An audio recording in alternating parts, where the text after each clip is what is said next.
Hi, this is Doug Murray, principal of Chardon High School.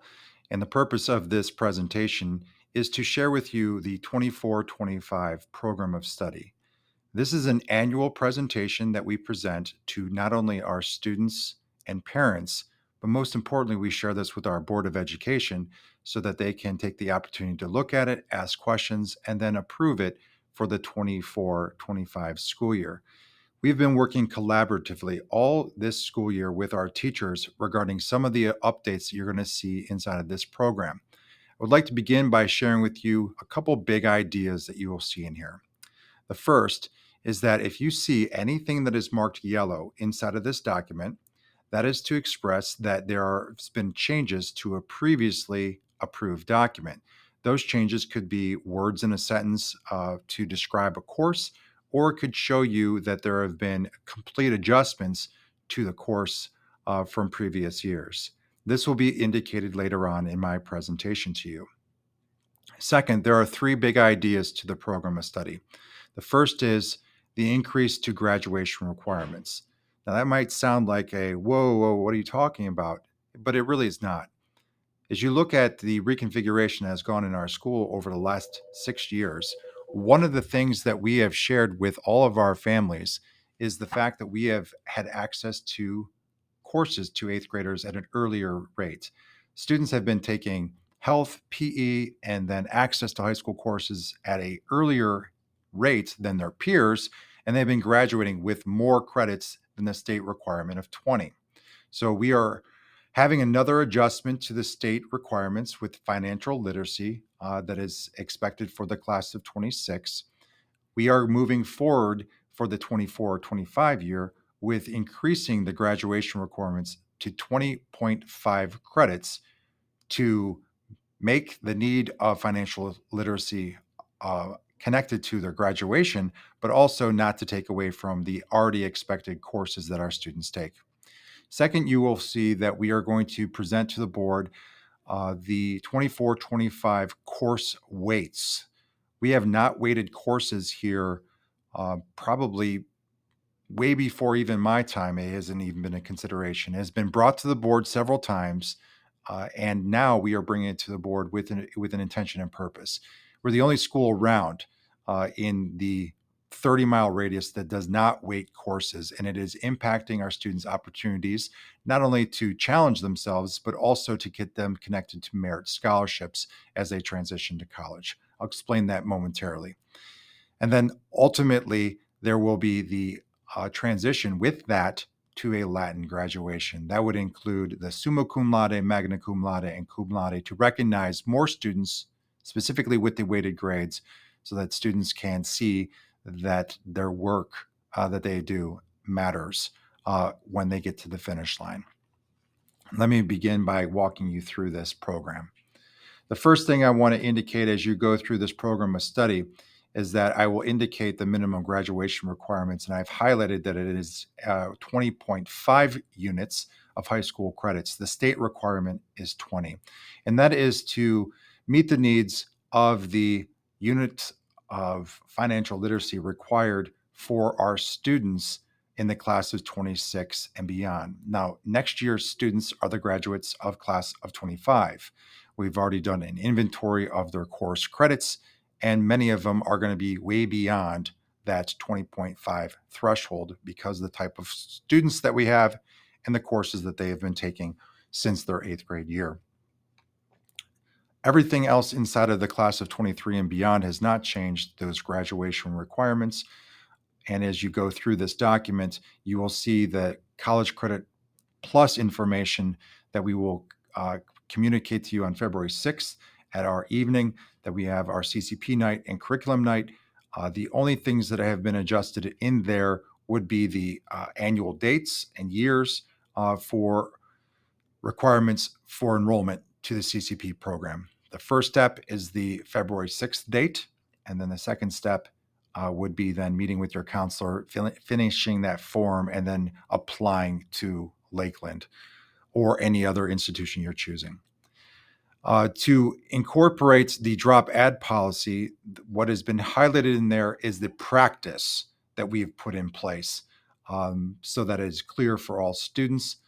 regarding level changes, and then when and how students can add new courses. Again, it's for clarity purposes, we add that information there.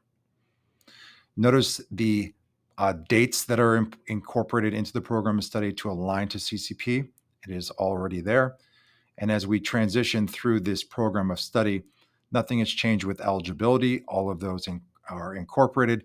All of these other aspects that you see above are board policy regarding the access to various courses allocated by our district and also the state of Ohio. Now, the really big topic.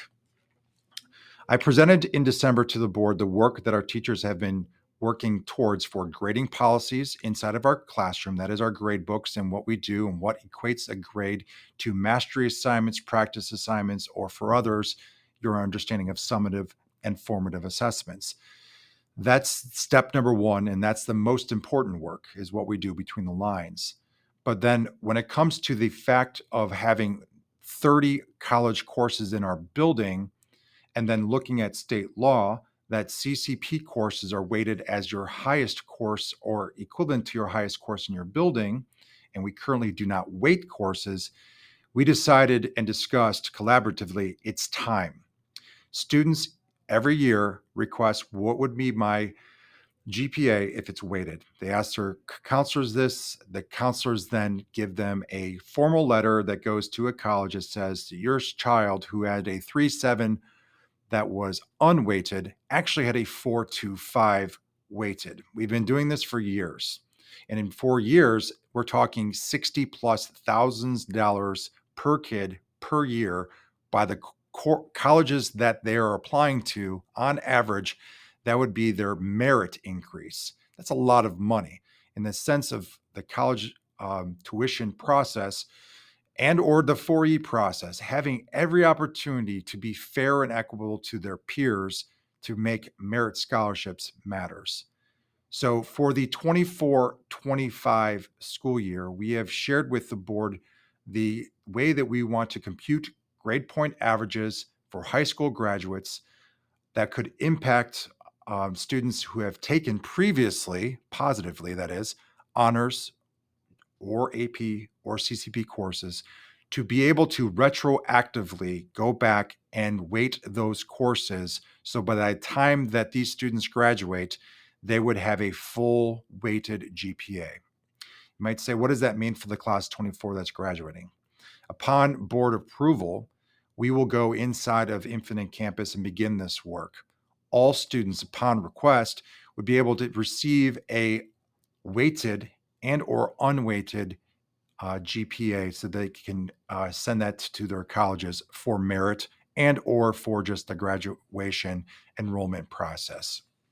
We will indicate inside of the course of study any course that is weighted honor, CCP, or AP, and indicate what those measures relate to. This is the standard that other school districts around, and we've communicated to Kenston, West G, Mayfield, Mentor, Riverside, just to name the ones that are in our surrounding districts. How do you weight your courses? What do you do towards decile ranking? And so we listened to them and shared it with our staff and determined that we are going to be going into a decile weighting system. So if a student asks, well, what rank am I? Well, you're in the top 10%. What rank am I? Well, you're in the top 20%. What's my GPA? Well, unweighted, it's this, and weighted, it's that, just to create transparency for our students. Currently, we don't have weighted grades. So students that take regular courses and have all A's, and those students that take CCP or AP and have all A's, they're all put in the same pot as being equal. And although they're all hard working, challenging students, there is a discrepancy in the weight of each course, the discrepancy between what is 1 and what is 23. We are very mindful of that, and nothing will change with this year's graduation. But what we're looking forward to do in the 24-25 school year is move to a graduation process of summa cum laude, magna cum laude, and cum laude.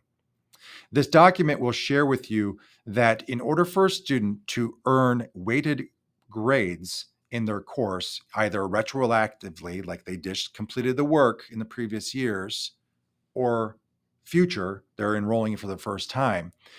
Students that earn a C or higher would receive the weighted rank. Students that receive below a C, their course would be ranked as every other one of their peers as a 1.0 standard, meaning like if they earned a D in a honors course, they're still getting a 1. They wouldn't get the value added. So we were trying to make the validity and reliability of why we take weighted courses or honors courses or CCP or AP meet the standards of we expect you to earn higher than the standard. When it comes to the Latin graduation, beginning with next school year, all those students will have weighted GPAs that we will build an infinite campus, and they will have their GPA on a scale. If a student has a 4.0 or higher weighted, they're going to be in a category of summa cum laude upon graduation. Those students would have stoles that they would wear with graduation. Those students would put that on their college transcript that they graduated with summa cum laude, which was the highest that you can graduate. Students can also continue to ask, well, what is my percentile rank? And they would earn, hey, you're in the top 10% of your class. Hey, you're in the top 20%. But ultimately, students will be able to leave with a weighted GPA and when requested, and or an unweighted GPA, because some colleges do request the opposite, the standard way. Students that earn a 3.7 or higher upon graduation would achieve magna cum laude, and they would have a different stole, and they would be indicated differently in the program of study, or sorry, not only in the program study, but in the graduation program. And then finally, students that have a 3.5 or higher weighted would graduate with honors, cum laude.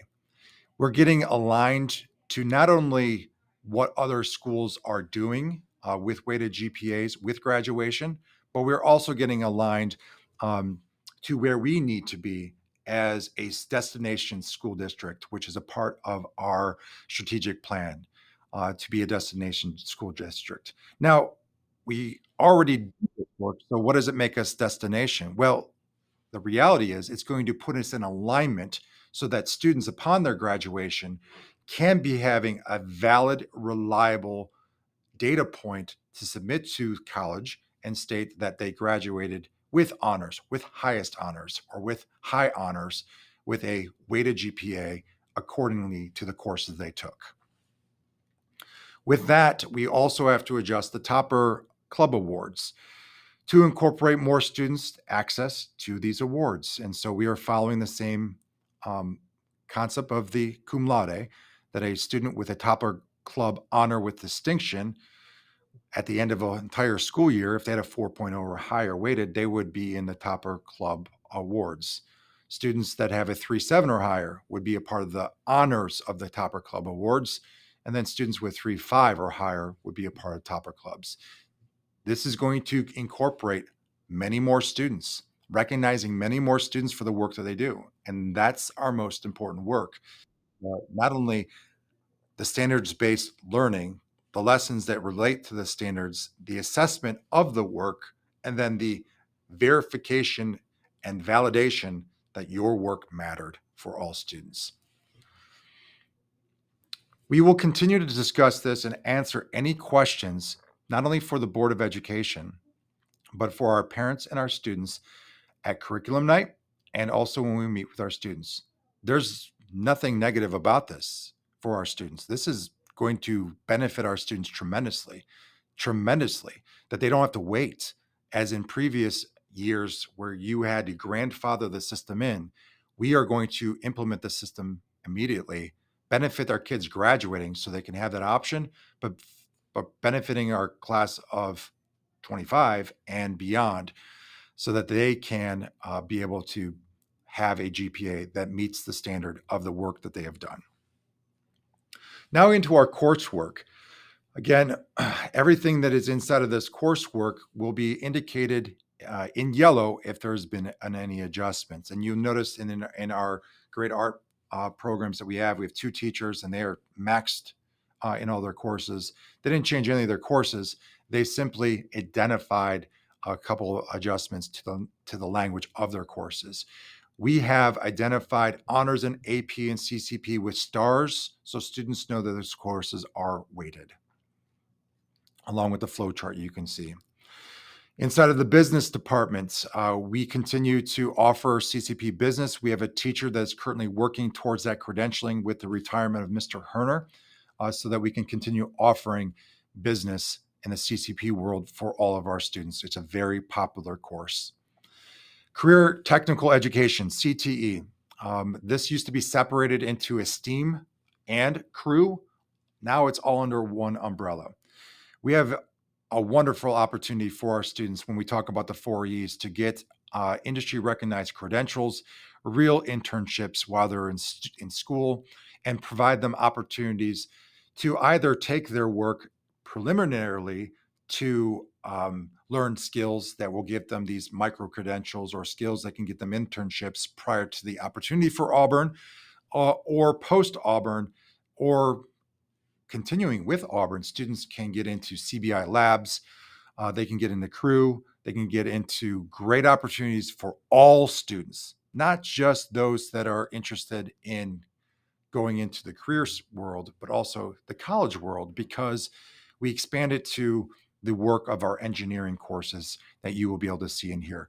Highly recommend that you talk to your son and daughter about the crew, career-based intervention, and our career tech education with engineering, so you have a good sense where your students can be. The next course, and all of these courses certainly are identified. There are some CCP courses that are in our career tech education course descriptions here. The English department, as you go through there, you'll notice a couple of adjustments inside of already board approved programs. They're just making it to indicate when end of course exams occur in these classes, and to really amplify what are the books that these students do read in the accompanying composition courses that are already board approved books.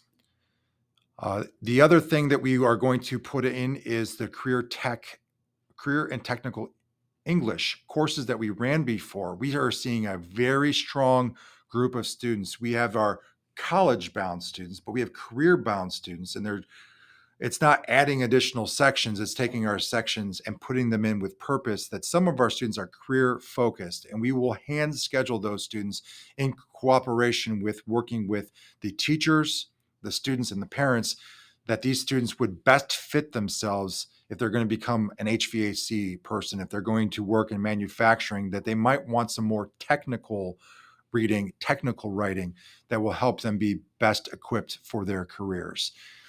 Those courses are by teacher recommendation.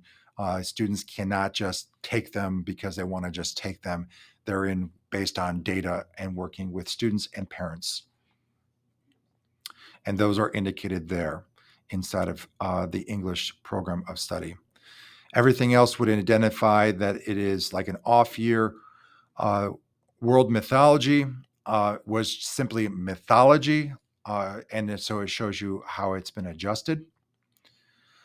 What we are trying to approach for 24-25 in the fall and or spring is, because we have so many students in Comp 1 and Comp 2 in our building, and they're done with English, we want to provide them with more opportunities to take courses that are related to English, such as journalism.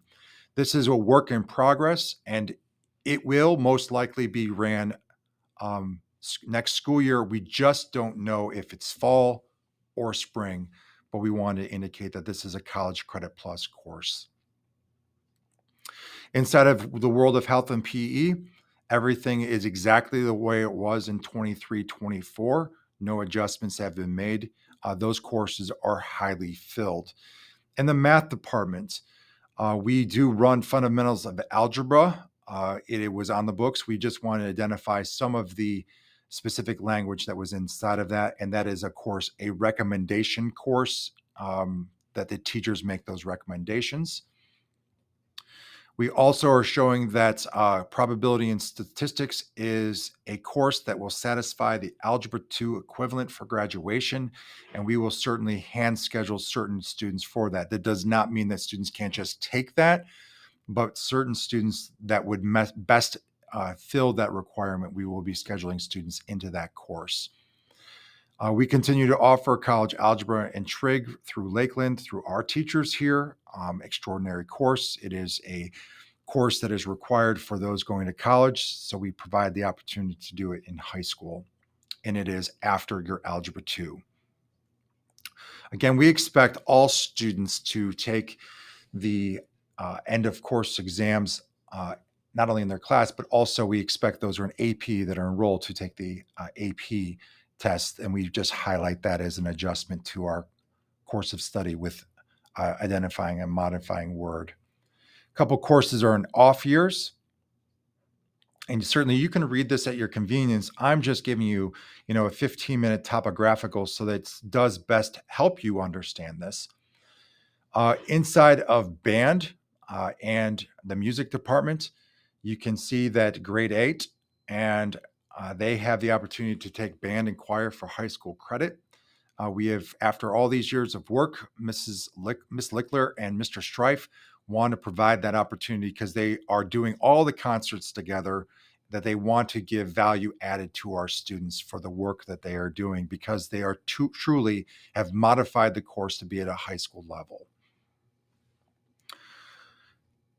Some of our not departmental courses you can see, meaning they're not connected directly to a department, but students can take it. For example, we have a teacher that has yearbook, but he happens to be an English teacher, but it's a non-departmental course. Those courses are indicated inside of here. No changes have been made in there. The science department, again, we've indicated that students will be taking the end of course exam in the physical science because of the state requirement that all eighth graders take the course, take the test, the state test, regardless of what course they're in science. Those students would be taking that test. And then later on inside of science, I do want to identify that we are working towards more CCP courses. Now, that is a not and, it would be or.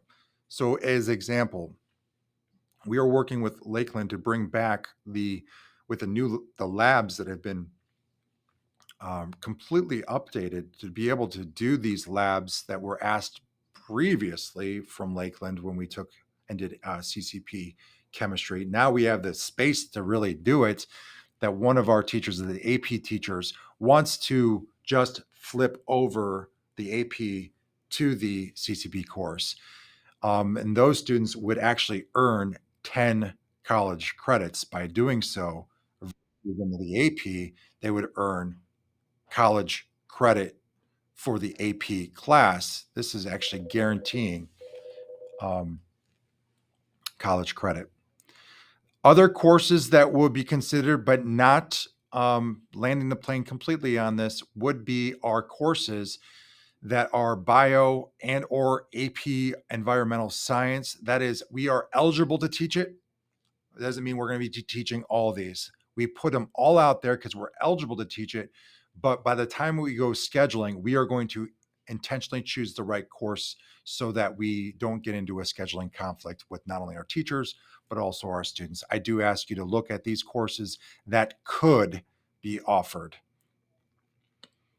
Social studies departments, financial literacy is going to be on the books. This is a standalone course, a semester course. All students in the class of 26 and beyond are required to take this course. We also have modified the language of the CCP so that it best dictates what we are doing in those courses. And government would be for a full year to meet the needs of the end of course exam. They used to shoehorn financial literacy into that. It is now required by law to be a standalone course. Everything else is just amendments to them. We have new information in the world language department. where we still offer French and Spanish, but the older you get, the more opportunities that you get to get into CCP Spanish. We have a teacher that is eligible to teach it, and we have a great Spanish program. And students, by state law, can take this grade 7 to 12, but because of the coursework, we want students to be able to go through Spanish 4 and then take it because we have Spanish eligible in 8th grade, and then also and or teacher recommendation. Now, I have a daughter that's taking this currently in college, and I will tell you that it is in the best interest not only to take it consecutively as she is in college, but you definitely need to a 3 or 4 or both in order to be successful in it because of the volume and the pace and the speed of the course. And then we have our 8th grade program of study that is in here, and we'll be sharing that with our students that are currently at the middle school, that will show the courses that they are eligible to, and they will be scheduling this. At the end of this, you'll see each grade level's courses that they can be taking them through. So 8 through 12, all the courses eligible to them. This is a lot of work, and we're really proud of this work. And we're most proud of the work that we're going to continue to do with our teachers with grading practices so that we can align our grade books to the standards that we are teaching our students and assess them for mastery. And when they don't have mastery, make sure that we have our students getting the intervention in the tier 1 work to be successful. I hope that this video, although long, helped better understand what we can do in 24-25 as we continue to refine the work that we do at Chardon High School to be the destination school district that we long to be each day. Have a great day and go Toppers.